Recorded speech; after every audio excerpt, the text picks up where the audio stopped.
Bienvenue sur La Clé, le rendez-vous bien-être et performance des entrepreneurs et dirigeants. Tu veux passer à l'étape supérieure, changer ta vie? Il va falloir te connaître en profondeur. C'est la clé essentielle pour atteindre et dépasser tous tes objectifs. Certitude, confiance en soi, audace, considération, reconnaissance, liberté, amour ou encore argent, tout passe par la connaissance de soi. Ce que je t'apporte, une méthode unique qui repose sur 3 piliers, cartésien, ésotérique et corporel. Tu veux franchir un cap? Ce podcast est fait pour toi. Bonne écoute! Bonjour à tous et bienvenue dans ce nouvel épisode de La Clé. Aujourd'hui, je te parle d'un outil que j'affectionne particulièrement, un outil de connaissance de soi qui s'appelle le Human Design. Le Human Design, personnellement, j'en suis fan et c'est pour ça que je l'ai intégré du coup maintenant dans mes accompagnements de coaching parce qu'en fait, finalement, c'est vrai que j'ai fait énormément de choses pour apprendre à me connaître. Alors il y a l'expérience bien sûr de toutes les choses que tu vas réaliser qui est hyper importante et après c'est vrai que moi j'ai ce côté ésotérique, je pense que si tu me suis sur les réseaux sociaux tu sais que c'est un côté que j'affectionne particulièrement. Alors j'ai les deux côtés, cartésien et ésotérique et je trouve que le combo des deux est juste magique, mais en l'occurrence sur cette partie ésotérique c'est vrai que j'ai souvent été à la recherche de questionnements, tu vois, je me suis beaucoup interrogée, je vais te raconter comment j'en suis arrivée là juste après, mais bien souvent les questions qui reviennent et les questions que moi j'avais, c'était vraiment finalement quelle est ma place sur cette terre, quelles sont mes forces, quels sont mes talents, quelles sont mes compétences et pour quel univers professionnel suis-je vraiment faite? Donc je me suis posé tout un tas de questions à un moment donné de ma vie et c'est vrai que le Human Design est vraiment cet outil qui m'a permis d'en apprendre le plus sur moi.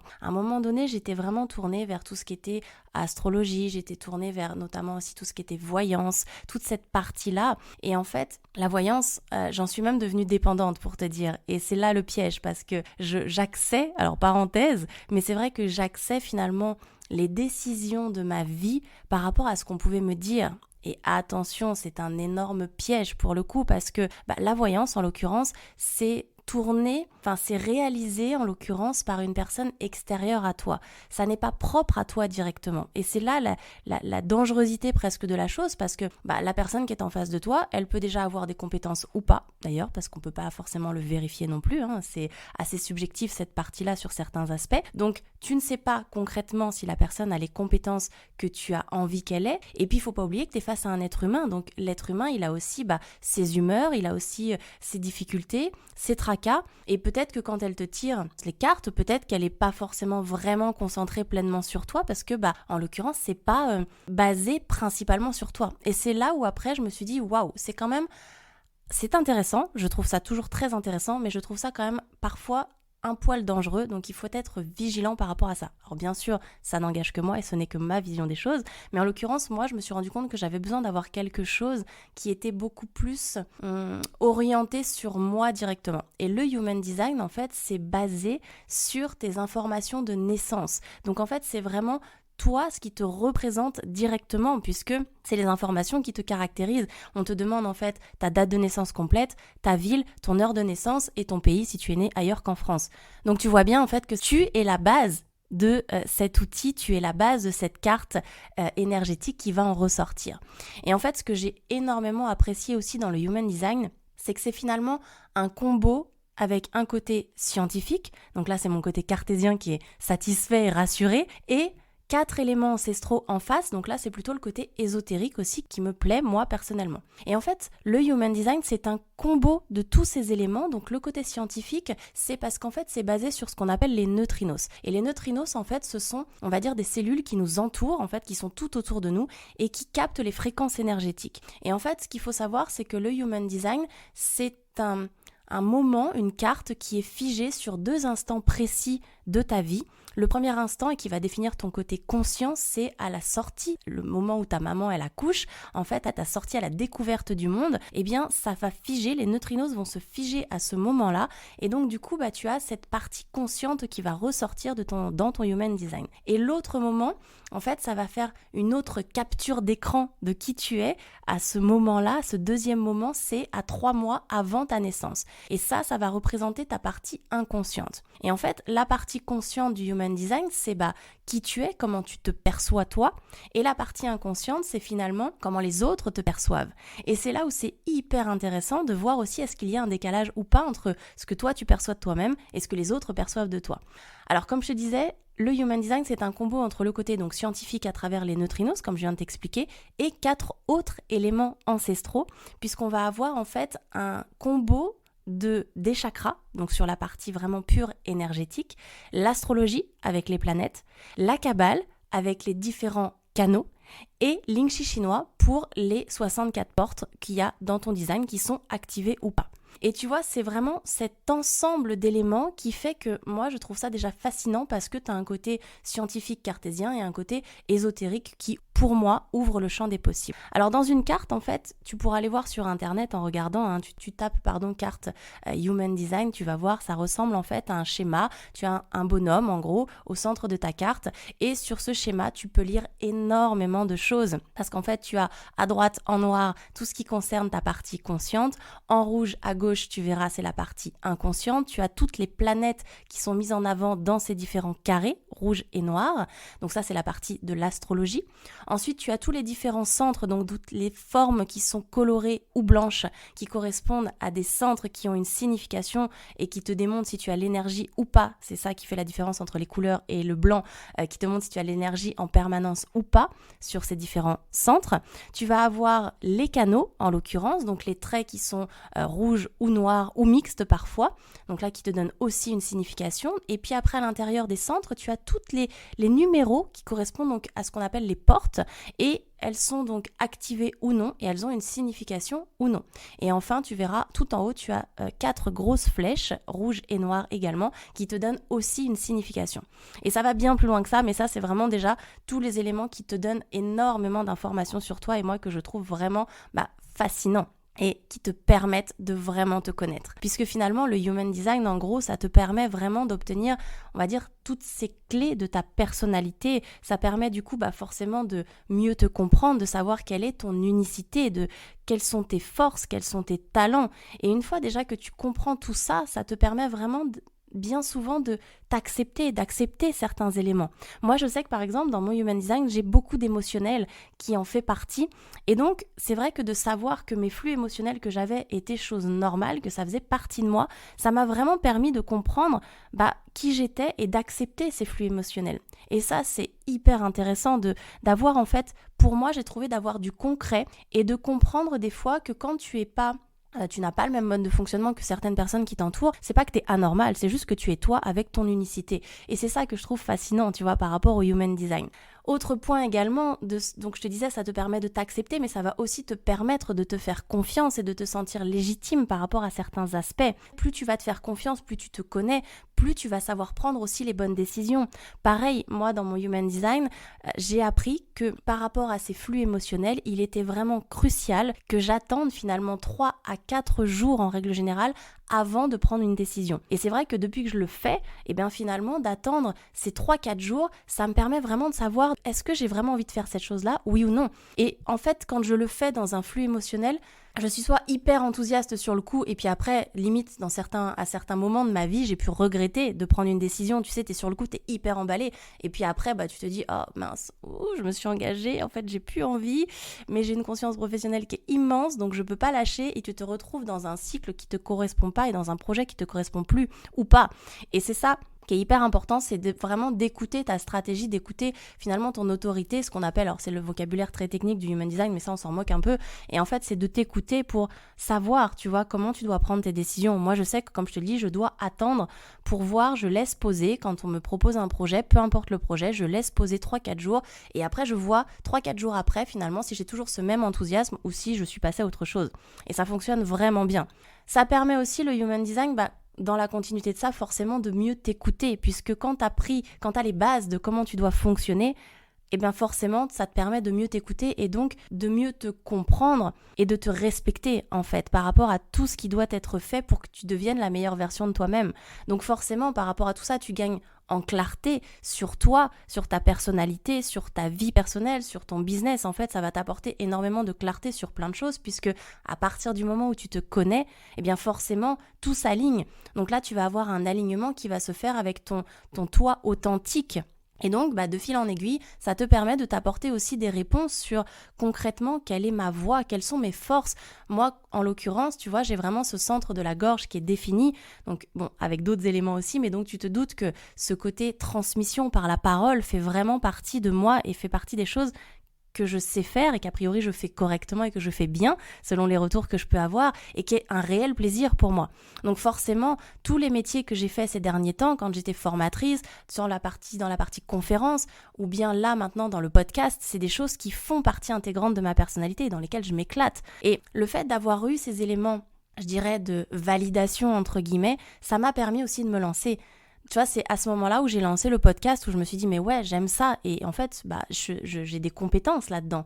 Je suis douée dans ça a priori. Donc je me lance et ça moi ça me booste et ça m'a motivée, tu vois, à pouvoir vraiment passer des caps et à me lancer. Et en plus, ce qui est génial dans tout ça, c'est que quand tu te lances, on boucle la boucle parce que quand tu te lances, tu vis une nouvelle expérience. Quand tu vis une nouvelle expérience, eh bien, t'apprends à plus te connaître. T'apprends à connaître encore plus tes forces et tes points d'amélioration dans cette situation. Tu vois, là, dans le podcast, moi, je me rends compte encore plus de mes forces et des choses sur lesquelles je dois être vigilante. Et donc ça permet de nourrir ma connaissance de moi-même et donc d'avancer sur d'autres points. Donc en fait, tu vois, c'est vraiment un cercle hyper vertueux qu'il est important d'avoir et de connaître parce que ça t'apporte pour moi énormément de positif, quoi. Et c'est vrai que finalement le human design, comme je te disais, ça permet vraiment en résumé de connaître tes forces, tes talents, de découvrir en gros ton meilleur mode de fonctionnement. Et tu vois, par exemple, moi aussi dans mon HD, j'ai un côté, ça a été mis en avant que j'ai un côté très social et en même temps très solitaire. Et ça, c'est hyper important que je sois, tu vois, comme je te disais, d'être à l'écoute. Moi, je sais qu'à certains moments dans ma vie, des fois, on me proposait des sorties. Honnêtement, j'avais la flemme, j'avais pas envie d'y aller, mais j'y allais quand même parce que je me disais, voilà, je vais être avec mes potes, ça va être sympa, on va passer une bonne soirée, etc. Mais en fait, non, quand j'étais à la soirée, j'avais vraiment pas envie. Et oui, c'est agréable, mais c'est pas là où j'avais envie d'être, donc je la vis pas pleinement, en fait. Et ça, c'est hyper important d'être à l'écoute de soi. Et cette validation du human design, de me dire, ok, t'as un côté solitaire et un côté finalement très social, et le fait d'insister sur la nécessité d'être à son écoute, en fait, je culpabilisais, pour faire simple, tu vois, je culpabilisais quand je disais non et qu'on me proposait quelque chose, et soit je culpabilisais, soit j'avais envie sur le coup d'être à la soirée, mais du coup, en fait, pas vraiment, et j'étais nulle part. Donc ça ne servait à rien, ça apportait rien de positif. Et donc c'est vrai que d'être à l'écoute, ça me permet aujourd'hui de me poser vraiment cette question, de me dire ok, est-ce que j'ai envie de faire une activité de groupe ou pas ? Oui, non. Si c'est oui, c'est ok, parce que je sais que je vais être pleinement alignée. Si c'est non, c'est non et c'est ok aussi. Et je suis tout aussi bien dans mon canapé avec mon plaid et devant un bouquin, à lire un bouquin ou devant un film ou une série, peu importe, on s'en fout. Mais tu vois, c'est hyper important d'avoir aussi ce côté-là et cette connaissance et cette prise de conscience-là en fait. Tout comme aussi les points importants, moi, par exemple, qui m'ont aidé à avancer, c'est qu'en fait, je ne dois pas être à l'initiative des choses.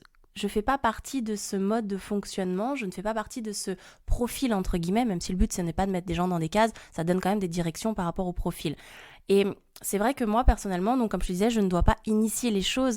Je suis plutôt dans cette notion d'attendre les signes qui vont me confirmer si le lancement, par exemple, d'un projet, d'une offre, etc., eh bien, elle est bonne et je vais dans la bonne direction.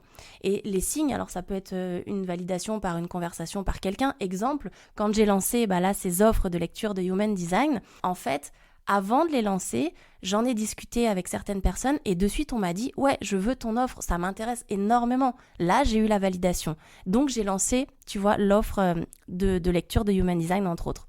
Donc, tu vois, c'est hyper important vraiment de prendre conscience de tout ça et finalement d'avoir le maximum d'informations sur toi. C'est une richesse que tu peux vraiment, que tu ne peux pas imaginer tant que tu ne l'as pas. Et c'est vrai que le Human Design, pour moi, est hyper riche sur plein de choses parce que d'autres éléments aussi que je peux te partager sur mon Human Design, parce que je pense que c'est important que tu l'entendes. Tu peux comprendre ce que moi ça m'apporte et donc tu peux comprendre en le transposant avec toi si tu obtiens ces réponses-là, alors qu'ils seront bien évidemment pas forcément les mêmes, mais si tu obtiens ces réponses-là, tu vas pouvoir, tu vois, avoir plus de visibilité sur toi et sur qui tu es. Et donc, dans mon HD aussi en l'occurrence, par exemple, là où je dois être vigilante, c'est que parfois, je dois faire les choses à ma manière. C'est-à-dire que je fais partie de ces personnes qui ont cette créativité qui est hyper développée, couplée à l'émotionnel dont je te parlais tout à l'heure, qui peut faire vraiment des miracles parfois, mais qui fait qu'on est un peu aussi hors clou, quoi. On est en dehors des cases. Je dis on quand on est, parce que je suis pas la seule, heureusement, sur cette terre. Et pour le coup, toutes les personnes qui sont dans ce même mode de fonctionnement avec les mêmes portes que moi et les mêmes canaux, etc., parce que chaque Human Design est bien évidemment spécifique et sur mesure à chaque personne. Mais en gros, voilà, les personnes qui sont dans le même type de carte que moi, eh bien, il y a cette notion de créativité qui est hyper grande, couplée à l'émotionnel, mais qui fait que, comme on est en dehors des cases, comme je te disais, eh bien, on peut être parfois incompris. Et ça, il faut l'accepter aussi, tu vois. Et ça, au départ, moi, il y a quelques années en arrière, c'était hyper dur pour moi je me sentais rejetée, enfin, tu vois, je me sentais en décalage tout le temps. Et en fait, non, aujourd'hui, j'ai compris que c'était une réelle force pour moi d'être en décalage et de faire les choses à ma manière, avec ma personnalité. Alors, ça plaît ou ça plaît pas, et c'est ok, mais c'est vrai que c'est important que je reste dans cette direction-là pour être vraiment pleinement alignée avec qui je suis.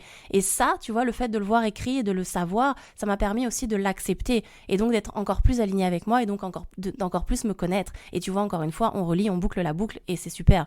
Après, d'autres éléments, c'est que, donc moi, je suis MG et c'est vrai que le côté MG, en fait, c'est des gens qui vont avoir tendance à attirer facilement les autres personnes à eux. Il y a ce côté énergie solaire, on va dire, que l'on va facilement dégager. On est des personnes aussi qui avons énormément d'énergie. Donc ça, pareil, avantage, inconvénient, parce que c'est hyper cool quand on sait la canaliser. Par contre, il faut être vigilant aussi parce que les gens peuvent se servir de notre énergie et toujours nous demander des choses. Et comme nous, on est hyper motivés, on adore travailler et que, en règle générale, c'est hyper satisfaisant pour nous quand on fait des choses qu'on aime, eh bien, pour le coup, on a tendance aussi à accepter quand on n'a pas conscience de ça, tout et n'importe quoi, entre guillemets, et donc de s'épuiser, finalement, dans le mauvais sens du terme, et faire en sorte que les gens se servent aussi de notre énergie. Et ça, c'est vigilance, vigilance, vigilance, parce que c'est pas bon. On doit pas se servir de toi, tu vois. Alors, les gens le font pas de manière consciente, forcément, attention, il y a des gens qui font ça aussi de manière inconsciente, mais alors il y a du conscient et ça peut être de la manipulation, mais il y a de l'inconscient aussi pour toutes les autres personnes. Mais en tout cas, c'est à toi de mettre ton cadre et d'être vigilant par rapport à ça. Autre point également pour les MG, c'est que ce sont des personnes qui ont absolument besoin de travailler dans la joie. On doit faire des choses qui nous font réellement plaisir. Alors, dans la mesure du possible, et tout ne nous fait pas toujours plaisir, faut pas non plus exagérer.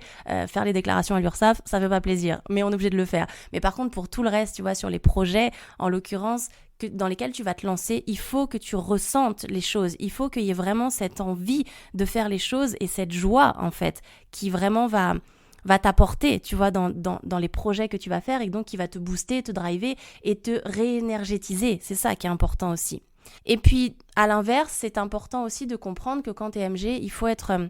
Donc le MG, c'est vrai que je ne suis pas revenue dessus, mais parenthèse, un peu tardivement d'ailleurs la parenthèse, mais MG c'est un profil parmi tant d'autres en fait, qui existe, tu vois, parenthèse fermée. Et du coup, donc, pour les MG, il faut être vigilant aussi à la frustration. C'est-à-dire que quand on fait les choses et qu'on ressent de la frustration parce qu'on n'est pas satisfait de nous, parce qu'on ne le fait pas correctement, parce que finalement, on s'est engagé, comme je te disais tout à l'heure, dans un projet et on se dit « Ah non, finalement, j'ai pas envie, j'aurais dû attendre, tu vois, les 3-4 jours, mais je me suis engagée trop vite. » Et dès qu'il y a de la frustration, c'est fini, entre guillemets. C'est-à-dire que tu vas pas être motivé, tu vas traîner des pieds, tu vas procrastiner. Enfin, tu vois, ça va vraiment être l'engrenage, pour le coup, vicieux, là, qui va se mettre en place. Et là, il faut être vraiment au clair par rapport à tout ça pour éviter de tomber là-dedans. Et en fait, dernier point aussi que j'ai envie de te partager sur le côté MG, c'est que ce sont des gens qui ont besoin d'aller vite, en règle générale, sur les choses et qui vont, par exemple, tout de suite visualiser le résultat final d'un projet pour après revenir en arrière et refaire les choses étape par étape. Et ça, c'est hyper important aussi parce qu'on est dans une société où souvent on te dit il faut faire les choses dans l'ordre. Moi, je l'ai toujours entendu dans mon éducation, je l'ai toujours entendu à l'école, tu vois, c'est étape par étape, faut faire les choses dans l'ordre, etc., etc. Mais tout le monde n'a pas le même mode de fonctionnement. Et t'as pas forcément nécessité de faire les choses dans l'ordre, parce que quand ton mode de fonctionnement est pas le même que les autres, ça veut pas dire qu'il est bon ou moins bon, ça veut dire qu'il est juste différent. Et c'est ça qui est hyper important d'avoir en tête aussi, c'est que ton mode de fonctionnement, il t'est propre à toi, et le HD te permet vraiment, de savoir qui tu es vraiment et quel est ton mode de fonctionnement justement. Après, l'étape suivante, c'est de pouvoir assumer aussi ce mode de fonctionnement, parce que ça se fait pas en un claquement de doigts, c'est pas parce qu'on te le dit que ça change comme ça non plus du jour au lendemain. Après, moi je conseille de se faire accompagner par exemple dans du coaching ou de travailler sur soi, mais en tout cas, tu as les bases et les fondations solides qui te permettent déjà d'avoir le maximum de clés finalement pour mieux te connaître et pour vraiment avancer dans la direction dans laquelle tu veux avancer, ou pour savoir à l'inverse si tu vas dans la bonne direction par rapport à ce que tu es en train de faire. Et ça, c'est hyper important. Par exemple, je sais pas si t'as pas la gorge définie, en l'occurrence, ça veut dire que t'as pas suffisamment d'énergie peut-être au quotidien pour communiquer longtemps et longuement. Donc ça veut pas dire que tu ne sais pas communiquer, ça veut juste dire que tu n'as pas l'énergie en permanence. Donc peut-être que tous les métiers où il y a de la communication en permanence, exemple formateur, exemple conférencier, exemple prof, exemple ce que tu veux, peut-être que ça c'est un métier du coup qui n'est pas fait pour toi. Parce que tu n'auras pas cette énergie constante. Et tu vois, ça te permet vraiment de t'ajuster, de savoir est-ce que je suis dans la bonne voie ou est-ce que je dois changer de voie. Point d'interrogation. Après, t'es pas forcément obligé de te poser ces questions-là, parce que je sais qu'elles peuvent être parfois aussi challengeantes, et chaque chose en son temps. Mais quand tu en es à ce niveau-là, le human design, il t'apporte énormément d'éléments, quoi. Enfin, moi, je suis, tu l'as compris, archi fan. Et c'est vrai que je ne peux que le proposer et le mettre en avant, parce que je trouve vraiment que ça t'apporte énormément de choses. Et c'est vrai que pour terminer, j'ai envie de dire dans cet épisode, j'ai envie de te partager, moi, comment j'en suis arrivée à découvrir ce human design, à découvrir cet outil. Parce que comme je t'expliquais au départ, je suis déjà très curieuse et j'adore mélanger le côté très cartésien du côté très ésotérique. Donc j'ai testé plein de choses. J'ai travaillé sur la partie quantique, j'ai travaillé déjà avec de l'hypnose, j'ai travaillé aussi avec des thérapeutes quantiques, j'ai travaillé, comme je te le disais, avec le côté médiumnique, le côté astrologique, le côté de la cartomancie, enfin tous ces aspects, le pendule, etc. Tous ces aspects-là, en fait, vraiment sont des choses, moi, que j'ai testées de différentes manières. Et en fait, pourquoi j'en suis arrivée là ? Déjà, je dirais que de base, j'ai toujours eu cette appétence et cette curiosité pour ces éléments qui sont pour moi plus grands que nous. Alors on met le mot qu'on veut derrière, l'univers, Dieu, peu importe en fait, mais pour moi autour de nous il y a des choses qui sont bien plus grandes que nous. Et en fait le côté cartésien, qui est hyper important pour moi, comme je te le disais, c'est vraiment les bases solides scientifiques qui va te permettre de comprendre tout un tas de choses. Et en fait, le côté ésotérique, c'est ce qui va vraiment te permettre d'aller plus loin et d'ouvrir le champ des possibles. Et c'est ça que je trouve magique, en fait, c'est de pouvoir assembler les deux, parce que, en fait, clairement, quand t'es que dans le côté ésotérique, pour moi, t'as un côté un peu trop perché, et quand t'es trop dans le côté cartésien, t'as un côté un peu trop rigide. Et en fait, je trouve personnellement que le combo des deux te permet de trouver le juste équilibre, à mon sens en tout cas, pour devenir la meilleure version de toi-même. Et du coup, comme je te le disais, j'ai toujours eu ce ressenti et cet intérêt pour toute cette partie ésotérique là, depuis toute petite finalement. Et c'est vrai que ça s'est accentué à partir du moment en fait où j'ai fait mon burn-out. Donc pour te faire une rapide parenthèse, moi j'étais dans le marketing avant, j'ai fait 10 ans de market. Et en fait, c'est vrai que le marketing à cette époque-là était une véritable passion pour moi. Donc je m'y suis mise corps et âme, puisque j'ai fait le marketing opérationnel où j'étais dans l'événementiel. Après, j'ai été dans le marketing produit et j'ai fini avec le portefeuille numéro 2 de la société à gérer. J'ai été dans le marketing du tourisme où j'ai vécu 5 mois en Angleterre à ce moment-là aussi. Et après, en fait, tout ça, cette expérience, je te passe les détails, mais a fait que j'en suis arrivée à un burn-out, parce que j'étais dans une phase de ma vie où je donnais beaucoup trop, je ne m'écoutais pas suffisamment, et finalement tout m'est tombé dessus au même moment. Des problématiques de boulot, je faisais des horaires incommensurables, on me donnait des objectifs qui n'étaient pas atteignables, du coup on me cassait aussi moralement, il y avait un mélange de plein de choses, et quand on a un caractère très fort, avantage, inconvénient, c'est que souvent on tient. Et c'est la problématique, c'est qu'on va tenir, alors dans certains cas c'est très bien, sauf que dans d'autres en fait on va au clash, et on va au clash bien plus fort que quelqu'un qui aurait lâché avant, puisque moi en fait j'ai tenu jusqu'au dernier moment, et quand ça a lâché mais tellement violemment que franchement ça a été hyper dur quoi. Quand j'ai fait mon burn-out, pour faire très simple, et je ferai un épisode là-dessus parce qu'on m'a posé énormément de questions, mais en gros il y a des stades dans le burn-out, et moi j'en suis arrivée au stade juste avant le suicide.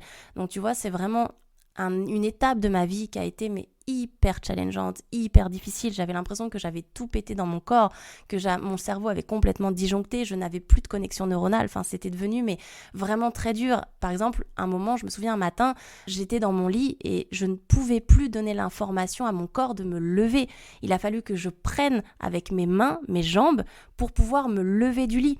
Et là, je me suis dit, waouh, j'en suis arrivée à un stade où c'est dramatique parce que j'ai vraiment eu peur à ce moment-là, clairement, parce que je me suis dit, mais comment je vais faire ? J'ai tout pété. Est-ce qu'on peut refaire des connexions neuronales ? Est-ce que je peux refaire des liens entre mon cerveau et mon corps ? Enfin, c'était mes branle-bas de combat et panique intérieure, je te raconte pas comment, parce que tu te dis, mais pourquoi j'en suis arrivée là ? Pourquoi je me suis fait autant de mal finalement ?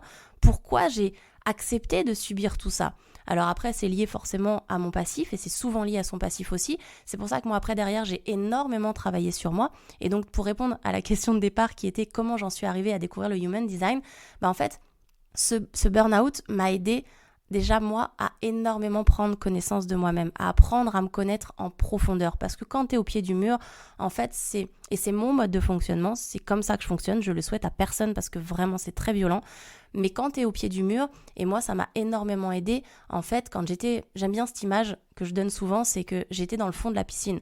Et en fait, clairement, comme je disais, je suis arrivée au stade juste avant le suicide.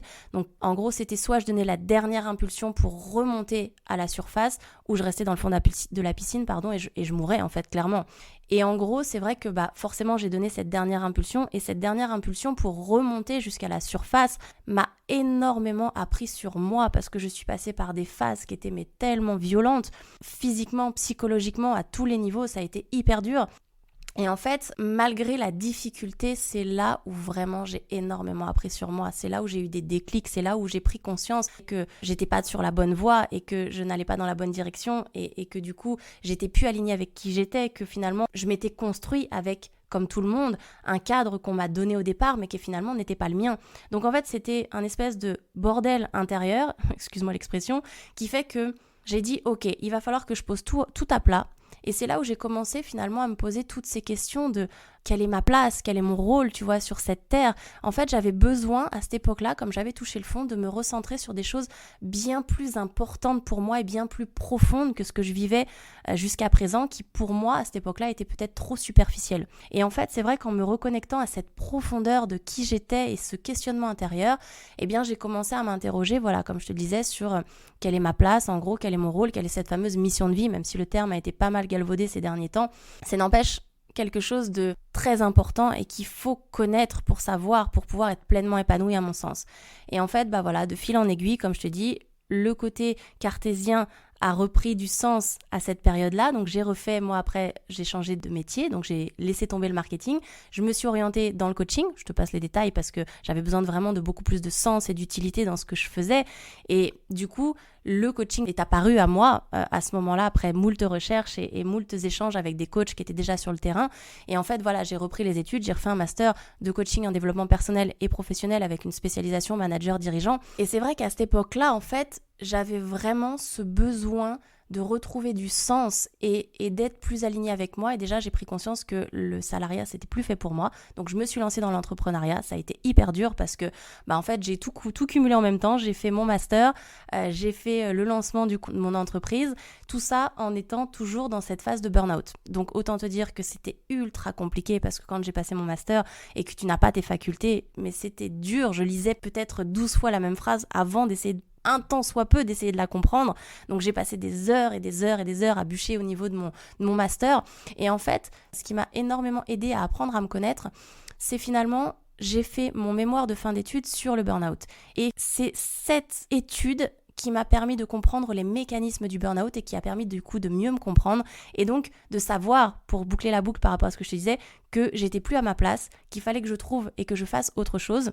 Et du coup, que je trouve ma voie. Et pour trouver ma voie, donc j'en reviens à cette fameuse question de comment j'en suis arrivée là, finalement, tu comprends maintenant pourquoi j'ai la gorge définie, je suis une pipelette. Oui, j'adore parler et j'adore échanger.